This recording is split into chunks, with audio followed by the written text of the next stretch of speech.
Hello and hey, and today we're going to be messing around with Ancient, this time with jumps. This is still the very first iteration of the course, so these holes very well may change by the time you watch this.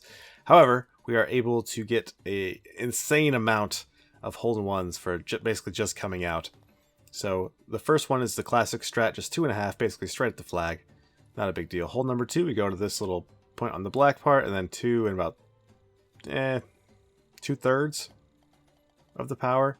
And again, these are classic strats, so it's not the biggest of deals that we have these here. Switching over to hole number 3, we're going to go ahead and aim off of this part. Wait for the boulders to roll by. Shoot, we're going to jump here. Then we're going to need to jump. With a lot of force there, just barely. I almost give up on this. You'll see me actually hit the R button with text any second. There we go. It's probably easier just to go the classic way and jump to the edge, but I just want to get a little flair for some of these. So hole 4, we're going to go about 1 3/4, jump once, and then get the big jump on the second part. Again, don't worry about these going too quickly. A lot of these holes might change, and tons of people will get these. So 3.5 right here. We just jump as soon as we hit the water, basically, and we're able to get out of there without a big deal. Again, I'm just talking over it because I know people prefer that over just footage, but don't think too hard on these. Just kind of how it is. So we go full power straight ahead. We're going to jump, and because we have so much speed, I like to jump over this one and come back into the bowl.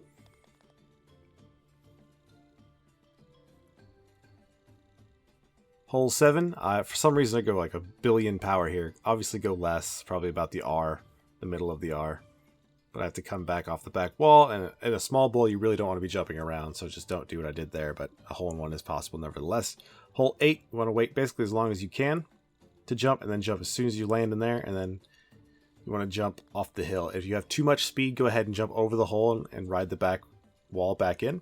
Hole 9, obviously going to be very difficult. We're going to jump immediately, and we need to jump again, and because I had just enough speed, I'm able to get to the top of the hill and just barely creak over. If I would have had more speed, that might have been a little bit of a dicey situation again with the small bowl, but that's just not going to be a very fun hole-in-one. So 10, I was having trouble for some reason, but I kind of split the needle here by jumping in between these logs and to go right to the cup. Deceptively hard, that hole, I would say. Hole 11 is kind of difficult. We're going to catch just the right part of that hill, and I kind of just fly over here. Don't worry too much about that one. Just wow.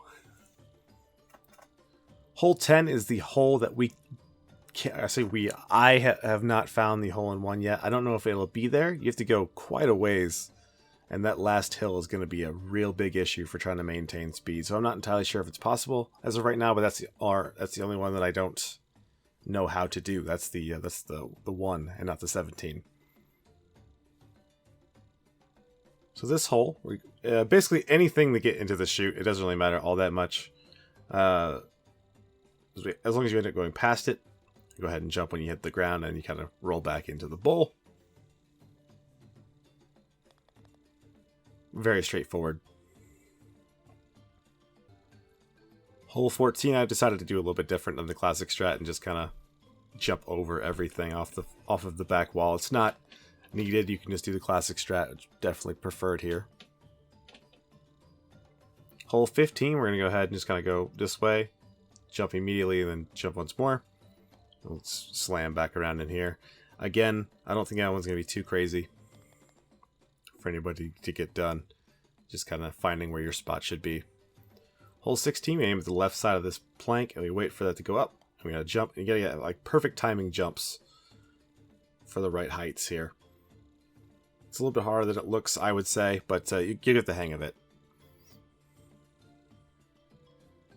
Hole 17, it's, I think it'd be really cool if I would have had a Kobe lined up for this one sort of situation. I guess that's not what it's called, just like a dunk or something. But as long as you can get down onto the ramp and you have the ability to jump, it should be a hole-in-one every time.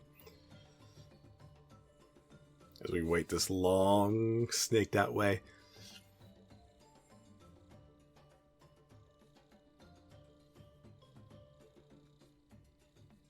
So once we get down here and bounce off this wall, it's pretty important to jump. I maybe jumped a bit too early and killed my speed, but because we have jump, I just maintain my momentum with the jump, and then slow down towards the end just to make sure that we would jump into the hole.